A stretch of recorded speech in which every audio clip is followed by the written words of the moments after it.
And tonight we are talking about a topic that, frankly, is one for the books. Y'all, this question of why does it matter that we know what we want? Why does it matter what we want? And the reason why this is even important to discuss in the first place is because it has very colossal and significant ramifications on our lives if we're not intentional. Even just today, I was looking at a newsletter I put out a couple months ago where I was really looking into the Greek origin of the word intention, and it just talks about the Middle English of this word intention. So the etymology of it, I initially was kind of looking at the Latin and Greek origins, but I just saw it kind of progress over the years in the Middle English, and I think it was the 12th century. It was talking about the emotions, the mind, the body, every part of you effectively engaging towards an outcome and moving in a direction for a certain goal. And when it comes to this question of why does it even matter what I want, it's so important that we ask this and that we look in the mirror and that we examine the integrity of the truth to this question of what do I want in the first place, much less why does it matter? Because we're going to be moving in a direction, mind, body, soul, spirit. And the goal is that all of our faculties are working in concert with each other towards the same outcome. But if we're not being honest about what we want in the first place, our mind, our conscious mind is thinking one thing where subconsciously we're going in a different direction because we're not actually looking in the mirror and being truthful with ourselves about what we want in the first place. So why this matters is because there's this, what is it? There's this biblical concept about a double-minded and it's about effectively like it's about like when you're tossed by the winds and it's like being on a ship and it's there's no stake in the ground and there's no anchor to hold you when the winds pick up and you're just kind of being tossed about by every wind, by every storm that comes. And so if we're not being honest and looking in the mirror for ourselves of what is it that's really on my heart? What is it that I really am longing for and wanting? Then that's going to be remaining in our subconscious where our conscious mind is going in a different direction and we're divided. We've got two different parts. And sometimes the thing that's scary about that in terms of why this matters, it's yes, we're going to be double-minded, but in that double-mindedness, people experience us in two very different ways. I'm not sure if you've ever heard somebody say this to you or if you've ever experienced this with somebody else, but the concept of what feels like walking on eggshells, where you just feel like you're going to encounter somebody and they'll be two completely different people. And so with us being aware of what we want and what's kind of going on in our subconscious, what that does is that it brings it to the surface so that we're able to have continuity with who we are, that we're showing up as the same person regardless of who we're around.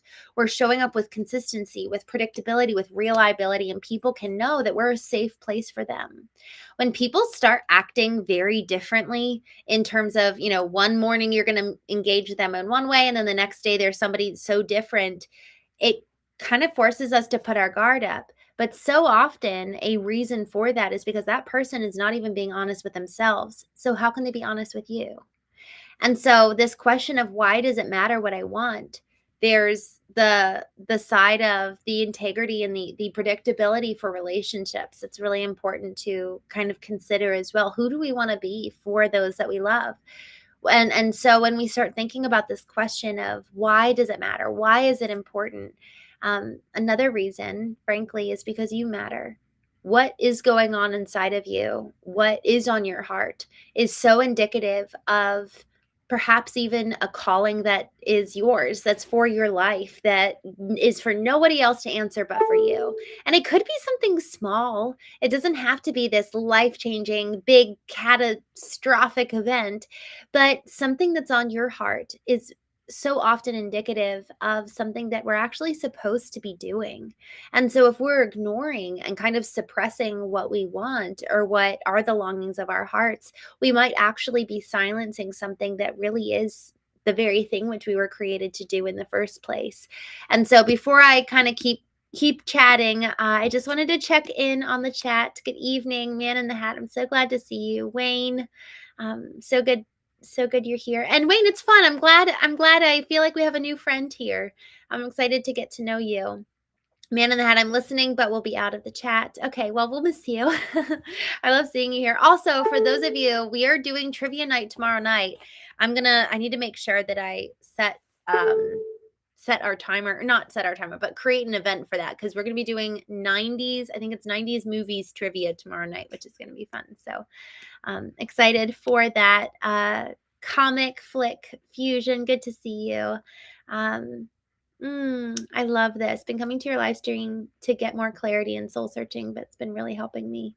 I'm so grateful to hear that. I got to tell you, y'all, for those of you who are new here, I see Jake, you're putting some things in the chat. I don't know if you're still here.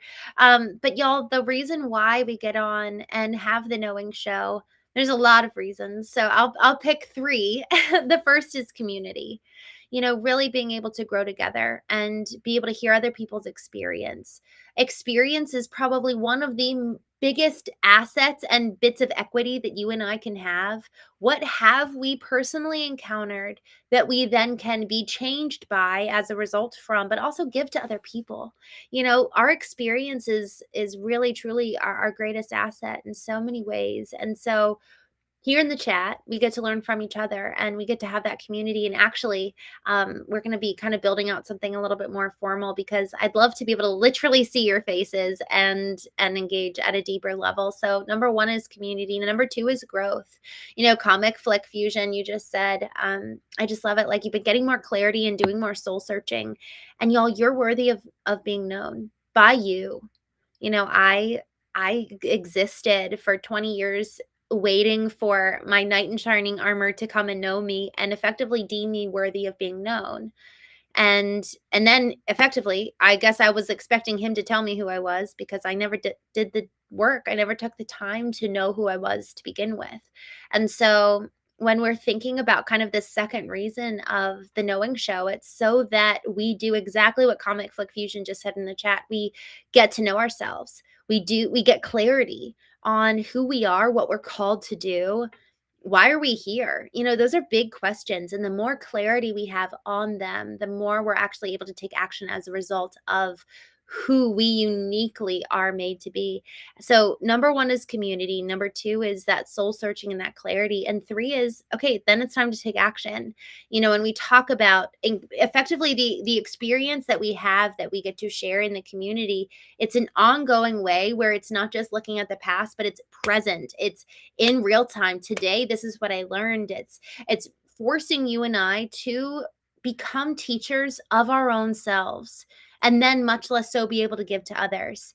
This concept of teaching is something that is so important because if we want to learn anything, one of the surest pathways to do that is to actually teach it. And so if we start here in the chat just with each other, start sharing, this is what I learned today, and this was the lesson, this is the take home, this is how I'm going to be changed as a result. You're effectively teaching yourself and everybody around you. And we get clear, clarity so often is the result. So it's the community, it's the soul searching, and it's the action. It's the taking and assuming of agency. Earlier this morning, because we go live 2 times a day, I think it was Man in the Hat, you said, it's not just about knowing, but it's about understanding. And, that part of soul searching, and then it gets into, okay, excuse me, it's time to take action. It's time to live according to that which we now know. And then where am I actually going? This is where we get a little bit meta. So bear with me because this is how my mind works. Because I love data and I love like A/B testing. This is where kind of the marketing brain comes in. But when we find something that's working, let's test it. Let's iterate on it. Let's make it better and improve upon it. And that way of living, of constantly kind of dancing between this line of existing in this really deeply rooted place of peace, in addition to, but I'm striving for a goal. I'm reaching for an ideal. I'm going to be better. I'm going to fulfill on why I'm here. That it's purpose driven, but it's ultimately at the same time rooted in peace where I actually already know that I'm enough. And that's dynamic. That's the power of juxtaposition. Somebody said this once, and I just thought it was brilliant. They effectively said it's the mark of a mature adult to allow for two opposing truths to coexist. And that would be an opposing truth. Like, you're enough, peace, be in the present, and that's the power of the conjunction and be, what do you want? Where are you headed? What are you called to do? Why are you here? And so being able to balance both of those and hold like one foot in both camps is truly the mark of an educated and mature mind and being. I even as I'm saying that, kind of having one foot in both, I think that actually is the activation of the right brain and the left brain. The right part of your brain, the creative, the peace, the joy, the emotions, that's in stasis. That's in like a good calm place. Whereas the left hemisphere of the brain can be more managerial and more forward thinking, visionary, strategic, but it's not out of whack. It's not, you're not imbalanced. You're actually really, really balanced. So I just love that you made that comic flick, because I think that that's so incredibly important about why we're even here to begin with. Verns, hello. Thank you. It's good to see you. I flew most of today. I feel like my day went to the flights. I need to take a cough break. Hold on one second.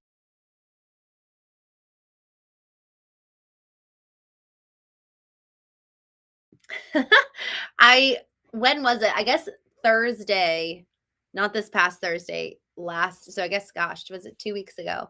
I just got wrecked from flying. And I think today I flew again and I think I'm safe, but my Lanta, I just got so sick. Yeah. Anyways, I'm recovering, but it's still like in there a little bit. Thomas Casey, good to see you. Wayne, I love authenticity. Oh, it would be fun. We should have like an actual chat about authenticity one of these days. Tomorrow night, we're going to do trivia. For those of you who just joined, we're going to do 90s trivia at 8:30 p.m. tomorrow night. So mark your calendars. I'm so excited.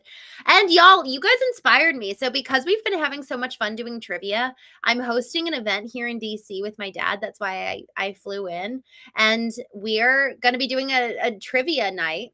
And it's actually going to be a 90s, 1930s, because that's the theme of the event. So if anyone's in the DC area, let me know. It'd be fun to have you.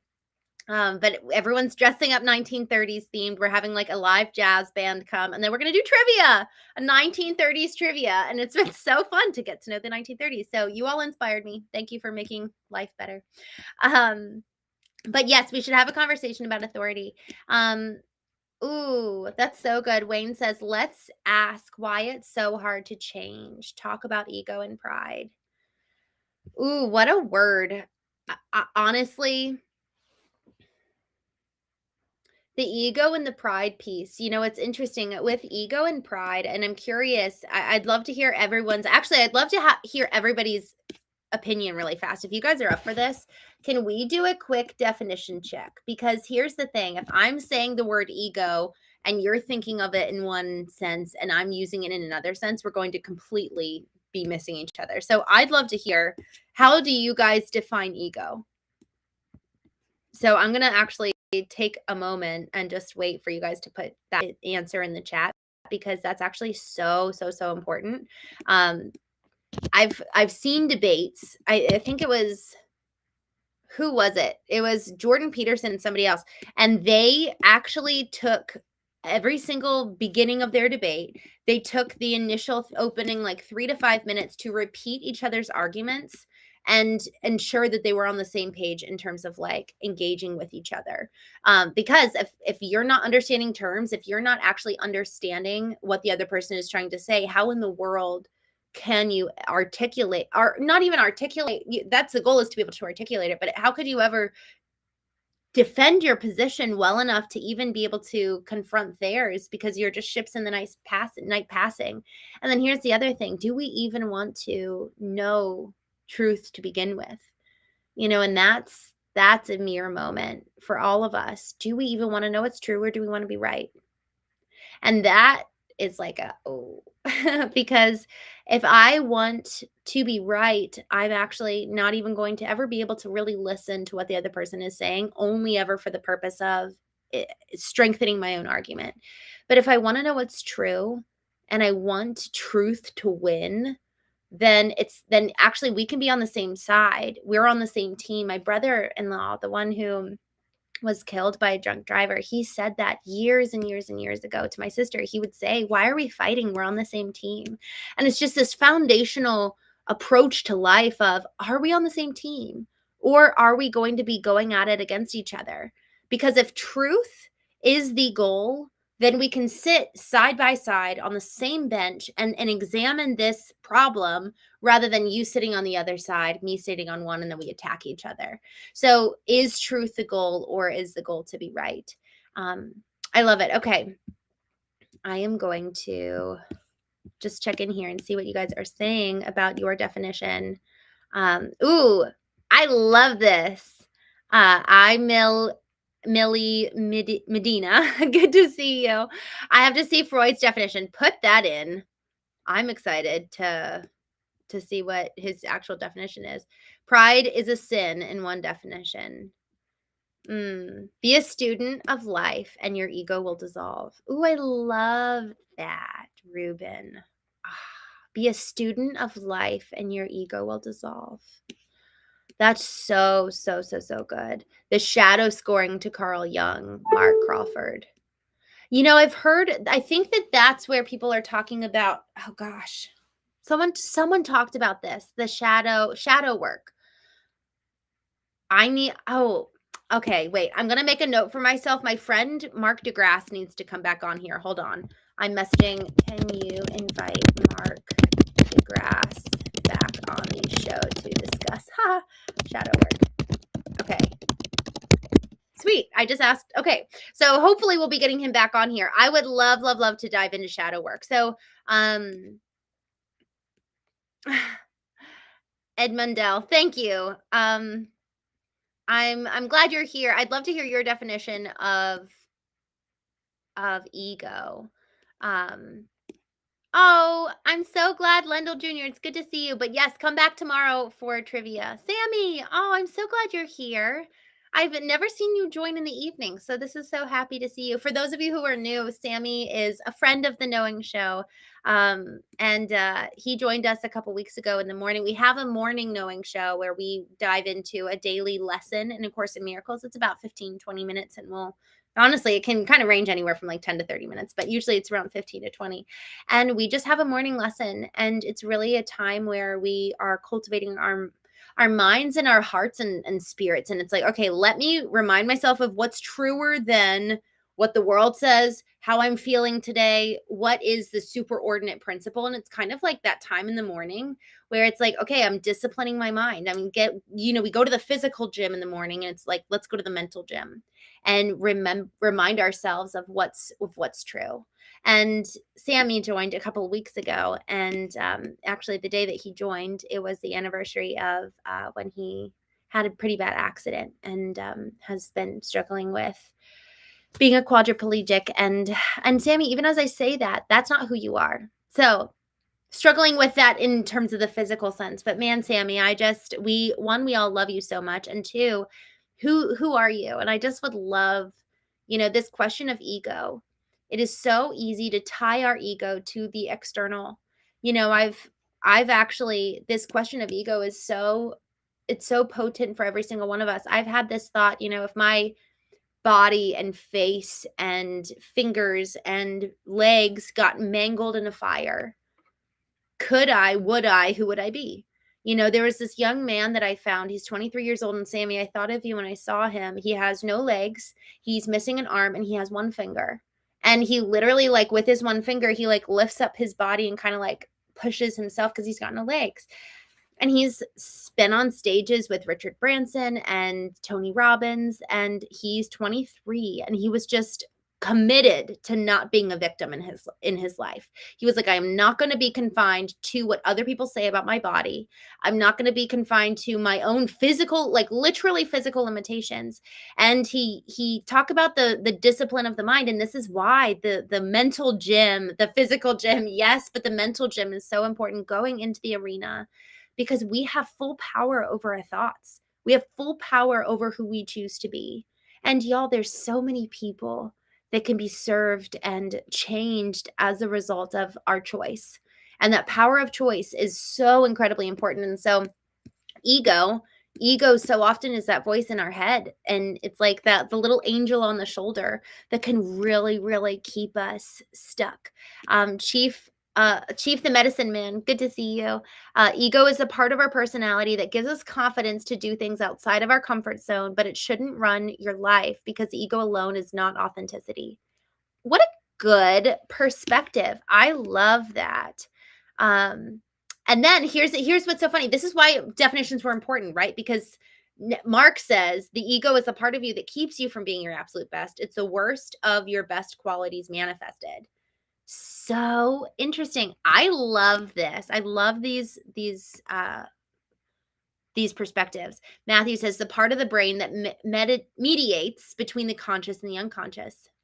See, this is why we need to define terms, because the Eastern and Western definitions of ego are very, very, very different. Wayne, yes, we want to know truth, but our ego and pride stop us from seeking our true, authentic selves. For me, hey, AJ, good to see you. For me, ego would be someone's internal fixed values and beliefs. Guys, this is so good. Yeah, Carl Jung started shadow work. It's what you do. How cool. I love that. Ego is flying too close to the sun. Down, better believe. Mark Crawford, shadow work is being able to recognize the flaws in your best parts, where confidence becomes pride and arrogance. That's how Carl Jung describes ego. Freud is similar, but Jung takes it much deeper. Okay, so when we're talking about ego here, and I'm just so glad that we're talking about the different definitions, because really it is confusing. The way that tonight when we're talking about ego, so talking about it from the perspective where it's effectively the manifestation, like you said, of almost like the worst part of your best qualities. So it's like taking that confidence and making it where ego is actually rooted in fear. So I'm talking about that kind of ego, the ego that is rooted in something that's effectively fear-based. And that voice in your head, it ultimately separates us from everybody around us. It says nobody understands. It says that we will never be able to be fully loved as we are. And the part about this kind of ego, because again, there's the Eastern and Western definitions, but this kind of ego is really damaging, because I think probably the most devastating aspect of ego is the fact that it separates. Whereas in the other perspective, what is more true than that is love. And love binds everything together, every single one of us. Somebody said this once. They were like, there's far more things like in terms of you and me than there is different. We all were children. We all were infants. We all need food to survive. We all need water to survive. We all need sunlight. We all want love. We all want to belong. There's countless ways in which you and I are similar. Yet the ego comes in because it's rooted in fear. It preys on the insecurity and the lack of, but it's, what's funny is that it can masquerade as being puffed up, and it can masquerade in so many different ways. The masks of ego are important for each one of us to consider, because we all have them. We all have different masks, but it's the ego talking, and one of the things that is really interesting. Well, I'm not going to go there. I don't want to go there. One of the things that's interesting is that when we really look at the masks of ego can sound like I'm better than everybody and separate that way, or it can be I'm never going to be good enough and separate us that way. And so either way, it causes separation. Either way, it so often is rooted in fear. And at the end of the day, it really limits us. It actually, if we're looking at the world through the lens of fear and through the lens of that voice of ego, we're not, it's like what you were saying, Wayne, it's preventing authenticity, and it's preventing our ability to truly connect with other people. So I'm just jumping back here in the chat. Mark says, what do you feel would be the main points of your shadow or ego that you feel needs the most work?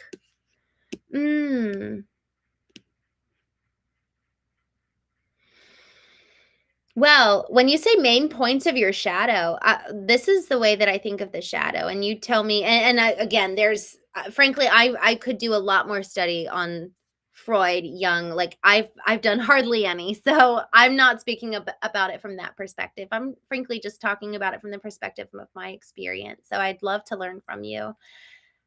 Every single shadow, especially if it's a big shadow, speaks to a greater light.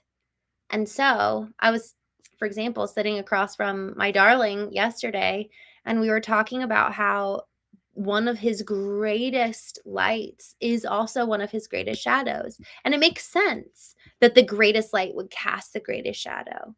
And so the things that this is where looking at ego is so important, to be curious about it rather than looking at it through the lens of judgment, because so often beneath that is a fear which warrants a tenderness and a care for that, for to be able to kind of heal it and tend to it. But also on the other side of it, usually there's a value there that speaks to this conversation of why does it matter what you want in the first place? Because if we're not being honest about what we want, it might come out as ego driven or something that is akin to fear, because we're not being honest about, well, what's the light version of that? What's the antithesis of this shadow that I'm experiencing? And maybe there's actually something really, really beautiful that's been stirring in our heart that we've been silencing and judging because we're not allowing ourselves to have the integrity to look in the mirror and say, you know what, I actually really, really want that. And so I'm curious if that resonates with y'all, to the point of, are there things in your heart and in your soul that light you up and that you feel drawn to and called towards, but you've never really let yourself lean into that? So I'm just jumping back here in the chat. Man in the Hat, fear is simply a process inhibitor. If you fear it, prevents you from moving forward unless you fight it with courage. I love that. Chief the Medicine Man, shadow are the parts we deemed unsafe from childhood people who laugh loud, gets teased, and then they change themselves to fit in and be safe. Oof, what a word, man. I felt that, I've never thought of that as shadow, but I totally get that. Don't Cap says ego is hostility, pride, jealousy, resentment, intolerance, anger, etc., all negative traits. And that's where it's like ego wears different masks. I think of this perspective. I've been talking with different executives because we'll help them with building their personal brands. And one of them is showing up on social media. But I see ego show up in two very different ways.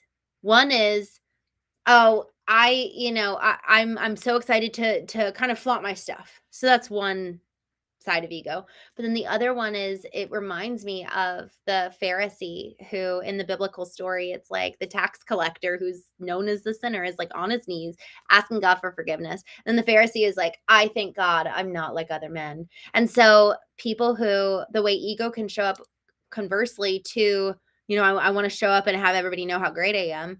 The other side of ego, it's still ego, but it's just a completely different mask. And it's, no, I'm actually proud of myself for not doing that. I'm not like them. And finding kind of self-justification and a pride in that in and of itself. And so ego really, really shows up in such different ways. Fear, false evidence appearing real. Well, my gosh. I've heard that, but I didn't realize it was like an acronym. That's so good. I love that. Mark says, well, I feel everything comes from fear. Yes, fear turned outward is anger. Fear turned inward is depression and anxiety. I don't feel fear. I don't feel fear is sort of the ego at all. I feel the ego can be formed from fear.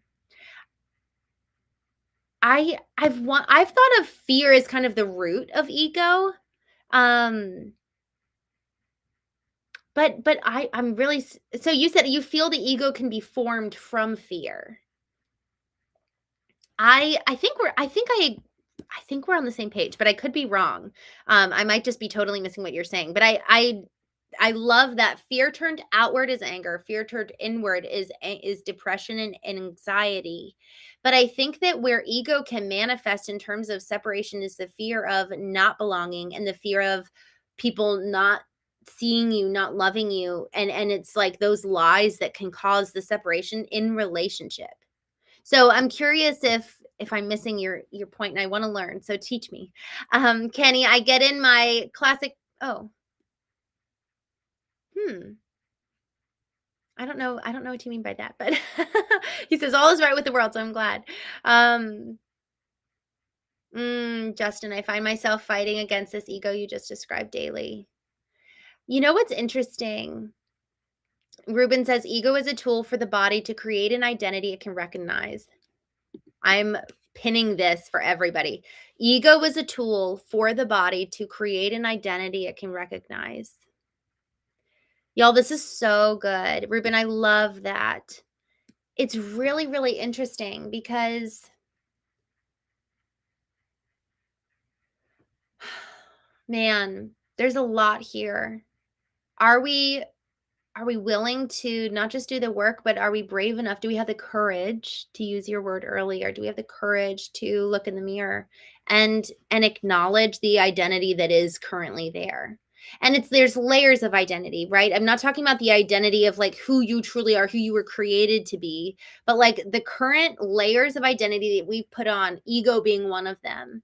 When I first started doing therapy, I had never done any work. I had never gotten to know myself. And I just was like so far from emotional intelligence. I had no idea what it was. And frankly, I viewed emotions as weakness.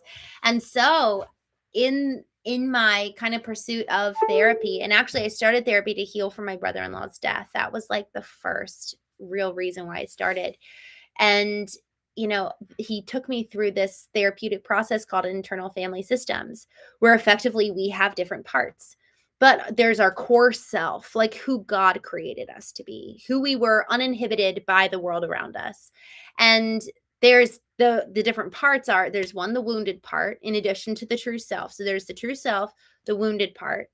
And then there's the manager, and the manager's job is to really, really control everything in our lives so that we actually don't engage with the wounded part, to keep the wounded part safe. And in that process of trying to keep the wounded part safe, the manager actually takes the helm. So while it's silencing the wounded part, it also is silencing the true self. And it really is like, hey, I've got it. Everybody, we're good. I'm going to keep you safe. And it really is, it has good intention. It has good desires. It's like what you were saying earlier about the ego, like the shadow parts are formed in childhood when we experienced people or experiences as unsafe. And so the protector learns different armor to put on based on these unprocessed experiences from childhood. And then that's so often the voice in our head is that protector.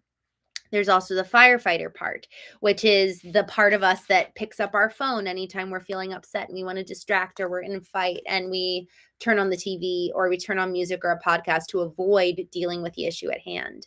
And so the firefighter distracts, puts out the fire, but both the firefighter and the protector are trying to keep us from accessing the wounded part. So this whole concept of the ego and the false self. I love Man in the Hat. I love that you just said that ego is a false self, arrogant confidence that leads you to complacency. It's so much of it is a false self, and whether it's ego masking as, in multiple different ways, or it's fear that's coming up. Either way, it's a layer that we think is a part of who we are. And so when we start peeling back the onion, when we start peeling back the layers of this false self and this false identity, and we get closer and closer to our true self, ego is like kicking and screaming because it doesn't want to go, it wants to stay. I think that there's actually something very real about the ego, where it's an illusion, but it's a very strong one, and it feels very real. And I think I'm curious, and I gotta go down to the bottom of the chats here to hear your thoughts. Um, but I think it does have I think it is so often stemmed and rooted in fear, because what's gonna happen when we do see our true self? Are we going to be able to love what we find? Are we going to be acceptable and worthy? And so it's easier to maintain the layers than to peel back and come face to face with the truth. And so the question is, will we be a gracious explorer of our soul and look at it with curiosity and withhold judgment so that our true self can be seen, the true self that we weren't created to be in the first place. And until that true self feels safe to come out and kind of like sit and resume the driver's seat, it's like the ego is attacking the true self, because I think the ego really has a belief in what those childhood voices say, which is you're not lovable. And the true self has to kind of like gain the courage to be like, no, no, I am. I have a higher truth that I adhere to. And there's a higher authority than my feelings. There's a higher authority than what other people say.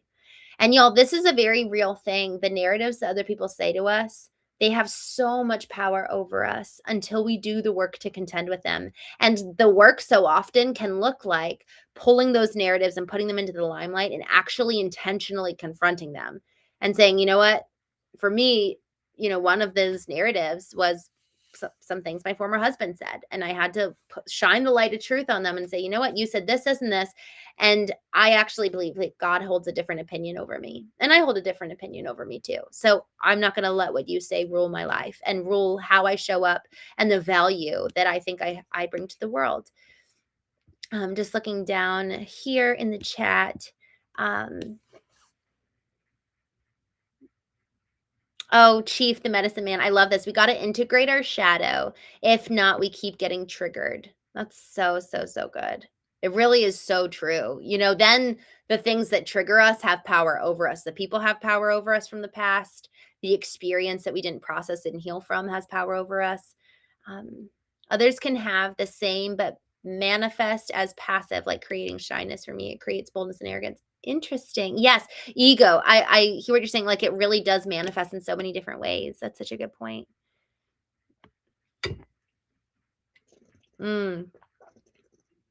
Ruben, I love that. He says, I think it was funny that Jesus paid taxes. Even in his greatness, he still paid his taxes. That's so good. Okay. Y'all, I just realized, so I'm on East Coast time and somebody asked, are you tired? Yes. I do need to go to sleep. Oh, I love this. All right, y'all, we're going to end with a fun question. Brian, I love your questions. Do you like to cook or are you a team takeout? So we're going to end with this. This is our fun question for the night. So tell me, what are you guys? And then we'll hang up here. What are you guys? Team takeout. Do you like to cook? It's funny. We were just talking about this the other night because my video stopped working and I couldn't see what people were saying in the chat. And what people were saying in the chat was that they couldn't hear me. And so I actually ended up going downstairs and like starting to cook with you guys because I couldn't, like everything froze and I couldn't get out of Restream, which is where I'm live. And it was so funny. And in that process, I was like cooking and I think we're going to do like a little cooking show. Not really. But I might start cooking while we're all hanging out. Jake.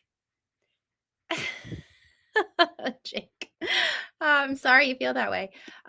You are free to go, sir. Brian says, love to cook. I love that. Richard's cooking. Richard's good to see you. Chief, the medicine man, I make my own meals. Me too.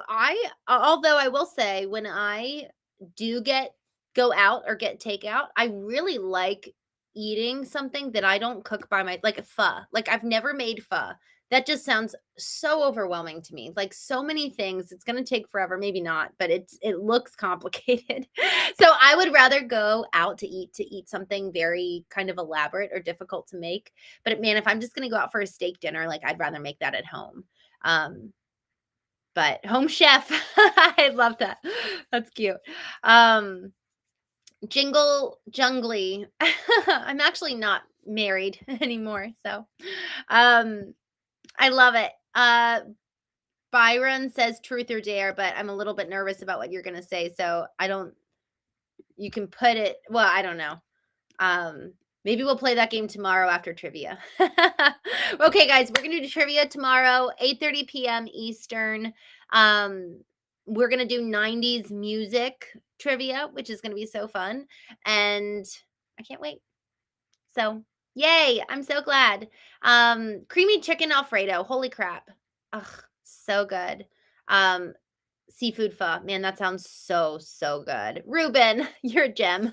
Thank you. Y'all, I just have been loving this conversation tonight. I feel sad to go, but I know, I just feel like there's gonna be so much fun for us ahead. I'm really, really excited about the community we're building. I'm so grateful for, like, such intelligent humans, sitting here chatting with you guys tonight. I'm like, "Dang, I'm learning a lot." So, it's fun. Michael Grimes, good to see you. Wayne, mm, man, Wayne, you just freaking I'm gonna go cry now. You just made my night. Thank you. All right, y'all. Thank you. Have a wonderful, wonderful night. We'll be live tomorrow, 8:30 p.m. Eastern to play trivia, but also 9 a.m. Eastern, and we'll be doing our daily Course in Miracles. Also, before I jump off, quick question. I know that we'll be doing a community here pretty soon, and frankly, I have to get through this week being here and not get through. I get to enjoy this week co-hosting this event with my dad. Next week, I'm finishing my book. And so in the coming weeks in March, I'm really going to be diving into the community. But I do have a quick question for you guys. Is it helpful when I schedule out the shows? Like if every single day I was going to like create effectively like a show calendar where it's 9 a.m. We go live every day at 9. And sometimes there's like a little bit of a delay, but for the most part, I'm aiming at 9. So would it be helpful if I did 8:30 p.m. Eastern, 9 a.m. Eastern, and like set the times for the shows? Is that good and helpful? I don't know if you guys can choose get notified, but I think you can. So while we're kind of in this middle period of building out the community and kind of like figuring out what that's going to look like, Man in the Hat says yes. Okay, so what I'll do, I will go ahead and schedule out the show for tomorrow morning and trivia. And then I also, for Brian, you're wonderful. He joins me over on Foundation First Marketing. That's where I talk all things marketing. We're like very early in that channel. So it's like very, very few followers. But if you'd like to go subscribe, I'd love to have you. But we talk business there. So Foundation First Marketing if you're interested. But yes, okay. So I am going to schedule out for tomorrow, and I'll just do that after every show. So, all right, y'all. Thank you so much. Have such a good night. I will talk with you tomorrow morning, 9 a.m.